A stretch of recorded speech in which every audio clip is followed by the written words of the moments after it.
this. I really do. I actively hate what happened to the Ghostbusters community. It's the same thing that's happened to the Star Wars community, the same thing that's now happening with the Marvel community, the same thing that's happening with any major community. Doctor Who, for example, as well, suffers from it too. Yeah. I hate that. So, realistically, what Jason Reitman is trying to do, and he's working his ass off here to try and do, is to go, guys, we know the 2016 movie screwed it up. We're actively trying to make a movie that's going to please everyone. We want this to be our apology. Yeah. See, as you said, those two lines give me hope.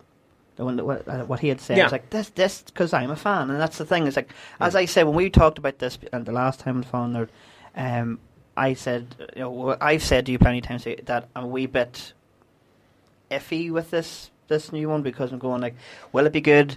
Will it be all this hype and then not deliver? And that's just generally because of the 2016 movie. Mm-hmm. But even though it's in good hands, and that's like, yourself, even if it is in good hands, there's always maybe interference or something gone wrong with it, or they're trying to cover the tracks and things like that. With those lines, I'm going, I'm sold. I'm happy. I've got hopes. Yeah. I'm shocked that there's fans. That's fine. I'm not. I'm not. I'm not dissing anyone that if they like the other movie, that's great. But going out of your way to attack someone for making a movie, making a Ghostbusters 3, you should be actually praising it. You should be actually being really there supporting it as well, and enjoy it. And you're right, that's another thing too, Stephen. You're actually right with the Ghostbusters community. I've seen the backlash, the hatred with one another. If you like this movie, oh, you're bad. And if you like this movie, oh, you're bad. And you're like, guys, you're forgetting what Ghostbusters was. You're forgetting. It's not just that. It's community, all the different communities. It's Doctor Who, Comic-Con, anything like that. Mm-hmm. You all came into this because you loved it. You all have your own stories and your own connection with it. You should embrace and enjoy and share that connection, not attack each other. Ghostbusters for me is the exact same thing as Back to the Future, as Robot Wars, as Doctor Who, as whatever. It's a pure flight of fancy. Yeah. It's a fun little movie. It's a fun little TV show that you can delve into and have a form of escapism. Yeah, that's all it is. It's a fun little movie series or fun little TV series that lets you clock out of reality for an hour or two. Yeah. Wouldn't it be fantastic if we lived in a universe where you could get a job, where you strap an unlicensed nuclear accelerator to your back and go out and hunt spirits from an alternate dimension? That would be amazing. That's what I grew up loving, and I couldn't understand why people in my school didn't like that, why people picked on me for liking things like that. And when I found the communities now later in life, when I found yourself through Robot Wars, whenever I find friends like Daniel through Doctor Who, whenever I find Mark through Transformers, whatever, no matter who it was, I was always so happy to meet these people. Yeah. Because I was ostracized for it growing up. No word of a lie. Like, I would have to play by myself because there were people calling me a nerd or calling me an idiot or beating me up for it. So to finally find these communities and find these great people that have similar experiences to me, who have completely 180-degree opposite experiences to me, where they all grew up loving Ghostbusters and no one gave them trouble for it. Or there's people that did grow up loving Ghostbusters or Robot Wars or whatever and were given trouble for it. It doesn't matter. And then to have that for such a fleeting second, and then all this nonsense gets dropped on top of it, honestly, have you has nothing better to do. Leave us alone, let us play with our toys, get over it. Like if we have a problem with something, it comes from a position of love. It doesn't come from hatred. It doesn't come from sexism. It doesn't come from racism. It comes from the fact that we grew up loving this stuff. We know this franchise inside out. We've read the books. We've watched the shows. We've read the magazines. We've watched the movies countless enough times where you could sit us in a room with a pen and a bit of paper. We could write you the entire script verbatim. We love this franchise to its bones. And if there's something wrong with it, we will actively voice that. Yeah. Because we care about it. It's got nothing to do with anger or hatred. It comes from a place of love and respect. And I'll tell you now, whenever I heard that Ghostbusters was getting rebooted instead of having its universe continued and expanded, which they could have easily done with the 2016 movie, very easily, I would have been 100% okay with it. I'll tell you now, I would have had my issues with the comedy, with the direction, with the grading, with the overall look of the movie. I would have my problems with it, but I still would have accepted it with open arms because at least it's continuing the story. Yeah. To me, Ghostbusters 2016 felt like such a waste of time because we had been promised for years upon years, there's a Ghostbusters 3 coming. There's a Ghostbusters 3 coming. By the way, would you like to buy some Crystal Head vodka? Oh yes, and there's a Ghostbusters 3 coming. And then to immediately have the double blow of Harold Ramis, Egon Spengler himself, the heart and the soul of the Ghostbusters. Because it was him, along with Dan Aykroyd, that wrote that original script. To have him pass away, and within a short few months of that happening, have Paul Feig announce, I'm going to make a Ghostbusters movie that's going to ignore everything that happened before and start from scratch. Slap in the face. Yeah. At what point did I mention women there?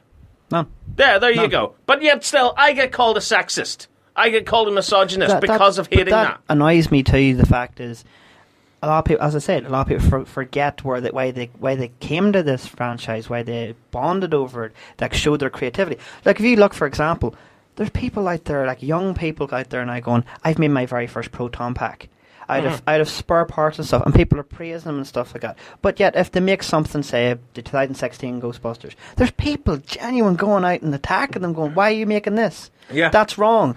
And you don't do that. Not even. I'm not just saying that. I'm saying that to everybody. That's why I blatantly don't go online. I actually do cut myself from off on the internet because I have been in group chats or Reddit or stuff like that where you just get fed up arguing. It's like honestly, talking to a brick wall. I think the worst part of it is half the people that are out attacking other people in these groups. Who the hell are you? Did you grow up watching this stuff? Did you grow up completely invested in this stuff? Did you write your own little stories or draw your comic books or build your own proton pack? No, you didn't. You don't know this franchise from Adam. You're only defending it because it's got women in it or it's got this in it or that in it or whatever. Or it's the politically correct thing to do because we live in a society of snowflakes that don't know how to think for themselves, so they all live within the mob mentality. Yeah. Like, perfect example. It was Robot Wars' 21st anniversary this week. Yes. I think it was BBC Archive shared the post saying, hey, it's 21 years since Robot Wars was on the air. There were people in the comment section, and trust me, there were people in the comment section during the announcement that Robot Wars had been cancelled again last year, going like, oh, these people are this, these people are that. And you know what? It was so distasteful, I will not repeat it on air. But basically, it was like the worst thing I can say that I can hopefully get away with anyway is, oh, they're all virgins that compete on that show anyway, and oh, this show's so sad, oh, this show's hilarious, oh my god, this show's terrible, I'm so glad it's cancelled. Yeah, this post wasn't for you. No. What the hell are you talking about? It's sad that there is a group of people out there that genuinely just attack anything for the sake of attacking it. I don't know anything about it. Honestly, I have sat in a dark room crying, but also thinking this over and trying to think up why. And do you know what I've realised? What's that? They've got nerd envy. You know what? I'm coining it now. Say that. They've got nerd envy. Here's why.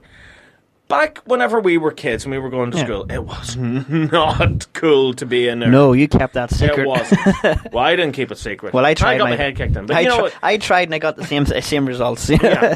Well, back then it was, oh, we're all into this and we're into that and we're into kicking a ball around and we're into hanging out in street corners and smoking a pack of cigarettes and drinking, even though we're like, 14? You know, like, that's what they were into. But then, now all of a sudden, nerd culture's really cool. Yeah. And their friends and their family are going like, let's go see Avengers. Let's go see Justice League. Oh, there's a Wonder Woman movie out. Fantastic. Oh, there's a Captain Marvel movie out. Brilliant. And they're starting to watch shows like The Big Bang Theory and all this sort of like nonsense. And nerd culture has all of a sudden taken over. They don't know the first thing about it. So what they do is, instead of actually picking up a book or going to Wikipedia or going to Wiki, whatever it is, Wikia. No, Wiki, yeah, you got it. Like, instead of doing that, they just openly attack people because it's like, how dare you be cool now? I used to push you into lockers whenever you were a kid. I used to snatch comic books out of your hands. I used to chastise you and mock you because you like this stuff. How dare all this stuff be in the mainstream now? So they go out and they rage and they try and bring us down. But I'm telling you now, we're better than this. We have put up with this all our goddamn lives. And it is time for it to stop. So do you know what? Make your little jokes. Make your little pathetic comments. It doesn't matter, because at the end of the day, we'll still be there opening night for these movies. We'll still be out there supporting it because it's worth supporting. Yeah. That's the important thing. And it's brought us together as friends. Whereas it's left you out in the cold. But you don't have to be out in the cold. Come on in. There's always a space for you. You're just doing it yourself. You're destroying your own stuff. Because the thing about it is, they'll turn around and say that, oh, this is wrong and that's wrong. Just give it a chance. Do a bit of research. Maybe even talk to the people that you're attacking and actually get to know whatever franchise you want to be a part of.